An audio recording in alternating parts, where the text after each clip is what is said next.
GT road पे डोमेली मोड़ के बिल्कुल सामने ये रास्ता लहरी को जाता है।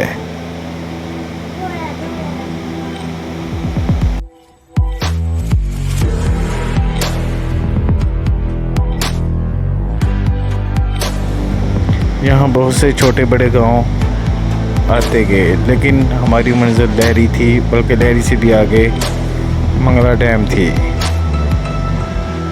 मेरे दोस्त अकील अहमद, जो कि इस सारे इलाके को बहुत अच्छी तरह से जानते थे, मुझे अच्छे तरीके से गाइड कर रहे थे। वो चलते चलते रास्ते में हर इलाके का इंट्रोडक्शन मुझे करवाते जा रहे थे।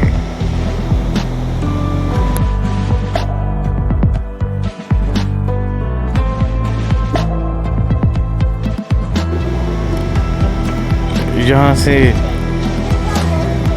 मुझे कुछ ऐसे इलाके देखने को मिले जो आज से पहले मैंने नहीं देखे थे, बल्कि ये मेरा फर्स्ट विज़िट था। ये इलाका दूसरे इलाकों से थोड़ा हट के था, जहाँ पे आबादी बहुत ही कम और कुदरती माहौल बहुत ही करीब तक था।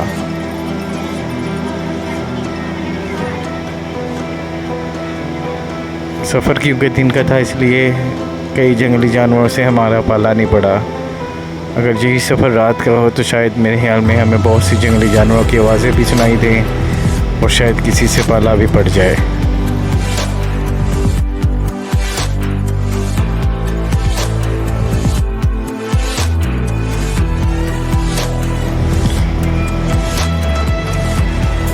जीटी रोड से लहरी का रास्ता तकरीबन 14 किलोमीटर है, जो कि हमें बिल्कुल भी महसूस नहीं हुआ। हम रास्ते में मुख्तलिफ़ जगह के बारे में बातें करते हुए और इन इलाकों को देखते हुए बहुत ही जल्द लहरी के करीब पहुंच गए।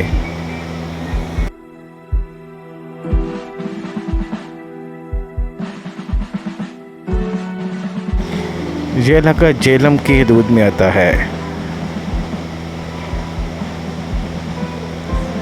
इससे आगे आज़ाद कश्मीर का इलाका शुरू हो जाता है। हम जहाँ जा रहे हैं वहाँ से बहुत आसानी से मीरपुर का इलाका भी हम देख सकेंगे। रास्ता बहुत ही बारीक था और जहाँ पर मुश्किल 2 मोटरसाइकिल ही एक टाइम में इकट्ठे चल सकते थे। अकील भाई सारे इलाके की मुझे सारी डिटेल्स बताते जा रहे थे और मुझे बहुत खुशी हो रही थी ये इलाका देख के। इस इलाके को एक्सप्लोर करने के लिए मुझे काफ़ी वक्त दरकार है, क्योंकि ये बहुत बड़ा इलाका था जिसके इर्द गिर्द बहुत बड़े वसी जंगल भी थे, आबादी ना होने के बराबर थी। अकील अहमद बड़े अच्छे मेरे दोस्त हैं, उन्होंने मुझे उसी तरह गाइड किया जैसे मुझे इसकी ज़रूरत थी। जैसे मुझे उन्होंने बताया कि जहाँ पे हम जंगली मोर भी देख सकते हैं, तो मेरी खुशी की इंतहा न रही। मैं रास्ते में पेड़ों के ऊपर देखता, कभी कहीं देखता, कभी कि शायद मुझे कोई जंगली मोर मिल जाए। इसके अलावा यहाँ पे जंगली खरगोश भी पाए जाते हैं। तो मैं तो इधर उधर देखता ही चला गया कि यार मुझे कोई ना कोई नज़र आए। फिर इसके अलावा और बढ़ के ये कि मुझे उन्होंने बताया कि यहाँ पे भेड़िए भी पाए जाते हैं। इन इलाकों में बहुत ज़्यादा भेड़िए रहते हैं, मगर मुझे कुछ नहीं नज़र आया क्योंकि दिन का टाइम था और आबादी और लोग रोड के ऊपर ट्रैवल कर रहे थे, तो इसलिए भेड़िए या इस तरह के और जानवर जो हैं वो ज़रा अवॉइड करते हैं। जबकि अकील अहमद साहब ने इन जानवरों को देखा हुआ है, तो इसके बारे में ये बताया जाता है कि क्योंकि इस इलाके में बहुत सी बकरियां, भेड़ बकरियां वगैरह रहती हैं, जिसकी वजह से भेड़िए जो हैं कभी कभी उनका शिकार भी कर लेते हैं।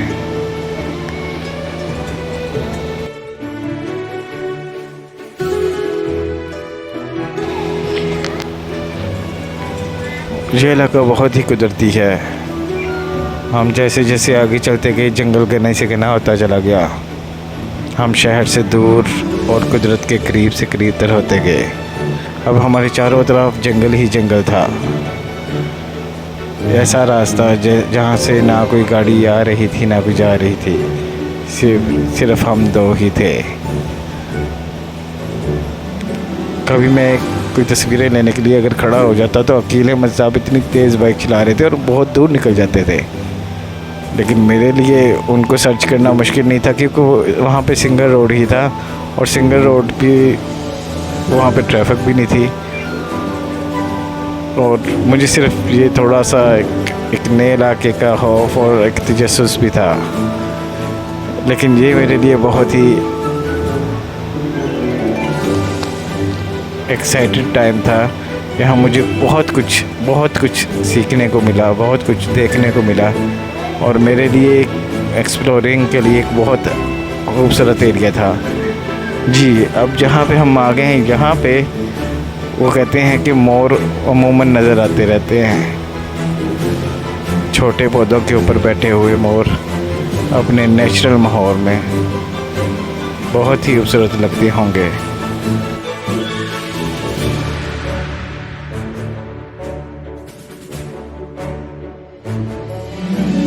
मैं तो इर्द गिर्द की पहाड़ियों की तरफ देखता, कभी देखता कि कोई खरगोश या कोई भेड़िया ही आ जाए, इसलिए मेरे लिए ये बहुत एक्साइटेड टाइम होता अगर वो मुझे नज़र आ जाते। लेकिन best of luck, next time इंशाल्लाह मैं ज़रूर देखूँगा और ज़रूर यहाँ का विज़िट करूँगा।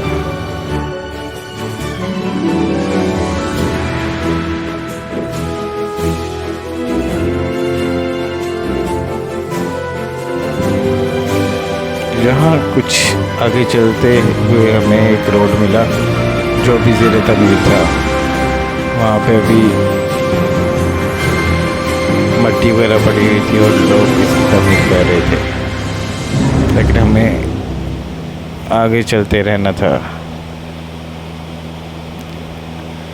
क्योंकि मैं मैदानी इलाके का रहने वाला हूँ। मेरी ड्राइविंग उस लेवल की नहीं थी जिस तरह अकील अहमद साहब की थी। अकील भाई तो बहुत स्पीड से निकल जाते थे और मैं बाज़ वक़्त ये एक क्लिक लेने के लिए, कोई तस्वीर बनाने के लिए मैं स्टॉप कर लेता था।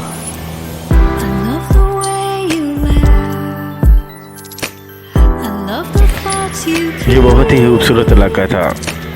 हम इस वक्त तकरीबन मंगला डैम के करीब पहुंच चुके थे। बहुत से लोगों ने ये इलाका विज़िट नहीं किया क्योंकि जो मंगला डैम जाते हैं वो दूसरे इलाके की तरफ से जाते हैं जो बिल्कुल कारपेटेड रोड है, और ये एरिया जो है ये समझे गाँव की तरफ से आता है। ये उसकी बैक साइड का एरिया है जिसके रोड भी इतने पायदार नहीं हैं लेकिन कुदरत के करीब तर हैं।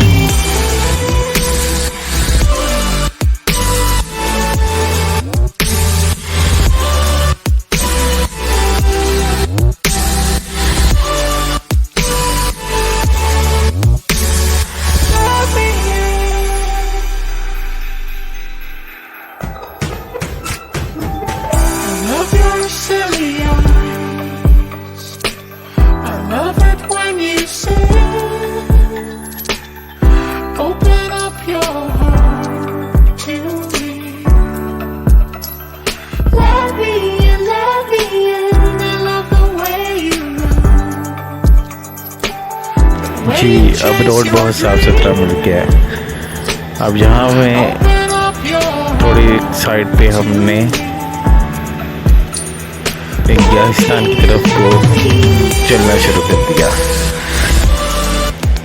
यहाँ से कुछ चट्टानें ऐसी नज़र आनी शुरू हो गई हमें जो कि तयदार चट्टानें थी, सेडिमेंट्री रॉक्स, जो कि बहुत ही अहमियत की अमल होती हैं और वो ऐसे इलाकों में पाई जाती हैं जहाँ पे ऑयल एंड गैस जो है वो भी मिलती है। अकील भाई जो है वो मुझे कुछ सवालात करते रहे, मैं उनको जितनी मालूमात थी उसी हिसाब से जवाबात देता रहा। उन्होंने कहा मैं सोचता हूँ कि ये लेयर्स किस तरह बनी हैं। मैंने उन्हें बताया कि ये लेयर्स तय चट्टानों के किसी एक जगह पर इकट्ठे होने की वजह से बनती हैं। इनको सेडिमेंट्री रॉक्स, तयदार चट्टानें कहते हैं। क्योंकि एक स्लाइड व्यू हम देख रहे थे, इसलिए ये मुख्तलिफ कलर्स में भी नज़र आती है और बहुत खूबसूरत लगती हैं।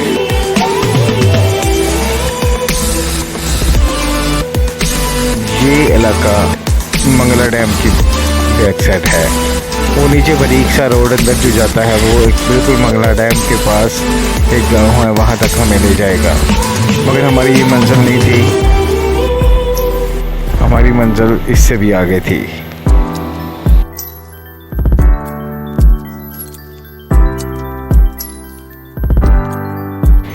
ये पहाड़, ये मंगला डैम के बिल्कुल करीब का एरिया है। हम यहाँ से खड़े होकर इस पूरे इलाके को आसानी से देख सकते हैं। रात के अंधेरे में ये इलाका कैसा नज़र आता होगा, ये मैं कभी सोचता रहता हूँ। रात के अंधेरे में यहाँ पे ट्रैवल करना, रात के अंधेरे में इस इलाके को विज़िट करना।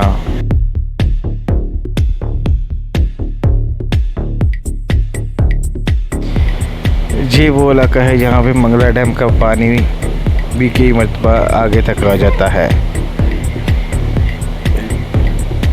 ये डाउन वैली ऐसी है जहाँ पे जब मंगला डैम का पानी फुल होता है तो पानी यहाँ तक पहुँच जाता है। जहाँ से हमें मंगला डैम का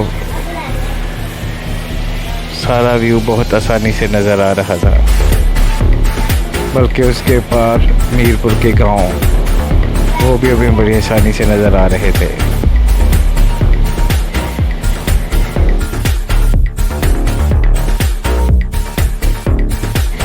रामकोट का किला वो भी हम आसानी से देख सकते हैं।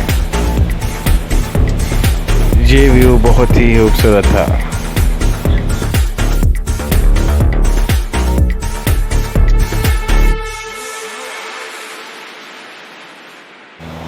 ये मंगला डैम है। इसके पार हम वो आबादी जो देख रहे हैं वो मीरपुर की है, आज़ाद कश्मीर। मंगला डैम के इस तरफ झेलम और दूसरी तरफ मीरपुर है, दरमियान में ये मंगला डैम। मंगला डैम जो कि दरियाई झेलम के ऊपर बना हुआ है, शुमाल के पहाड़ों से निकलने वाला ये दरिया।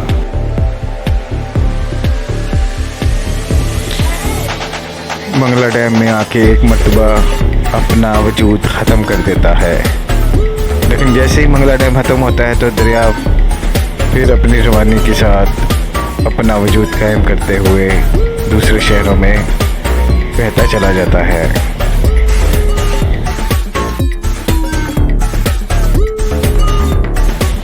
दरियाई झेलम इस इलाके में बहुत अहमियत का अमल है। एक तरफ झेलम और दूसरी तरफ आज़ाद कश्मीर का ये इलाका कुदरती खूबसूरती से भी माला माल है।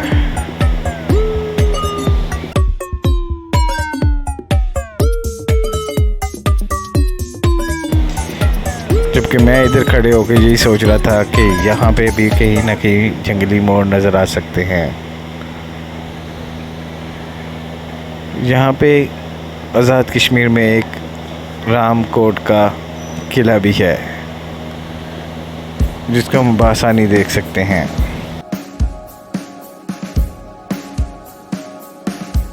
फिर हमने फैसला किया कि अब हम वापसी का रास्ता लें, क्योंकि अब मैंने रावलपिंडी को जाना था। ये रास्ता कुछ बेहतर था और ये हम इधर से मंगला की तरफ जाने लगे। आगे मंगला कैंट था, मंगला कैंट से होते हुए हमने दीना की तरफ जाना था। मंगला कैंट से मुझे मंगला डैम की पिछले वाली दीवार को देखना था, जिसकी वीडियो बनानी तो ममनू थी, लेकिन मैं उसको अपनी आंखों से ज़रूर देखना पसंद करूँगा।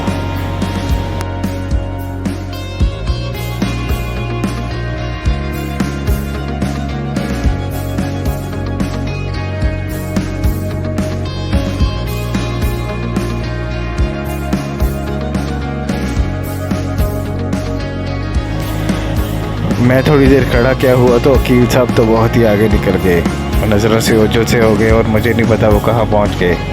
खैर मैंने इसी रोड को फॉलो करते हुए उनके करीब जा पहुँचा। काफ़ी देर के बाद मुझे वो एक चौराहे पे मिले। लेकिन इससे पहले मैं एक मरतबा मुझे ये महसूस हुआ कि मैं शायद गुम हो गया हूँ। खैर मैंने रोड को फॉलो करते हुए सीधा ही ट्रैवल किया। रास्ते में बहुत सी मसाजिद, बहुत से छोटे छोटे गांव आए और मुझे ये इलाका बहुत ही खूबसूरत, नेचुरल और पुरस्कून महसूस हुआ।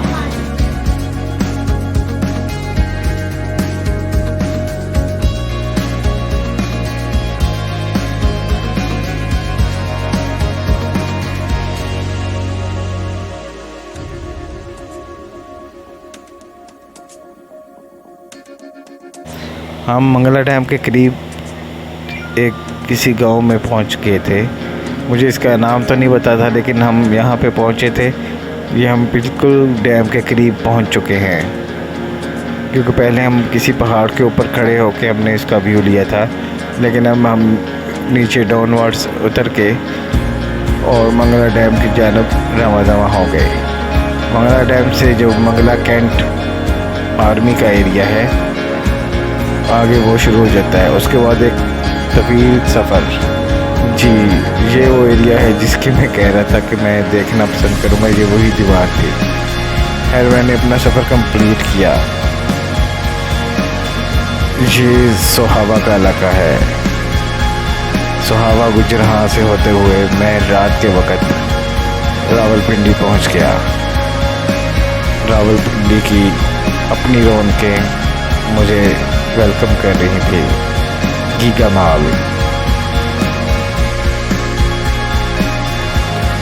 अपनी रंगीनियों के साथ मुझे वार्म वेलकम करते हुए मेरी थकावट को उतारने का बायस बन रहा था।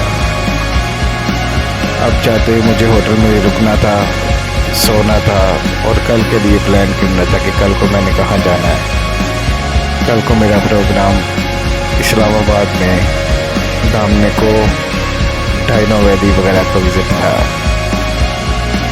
चले अगले सफ़र के लिए। अल्लाह हाफिज़। Thank you for watching.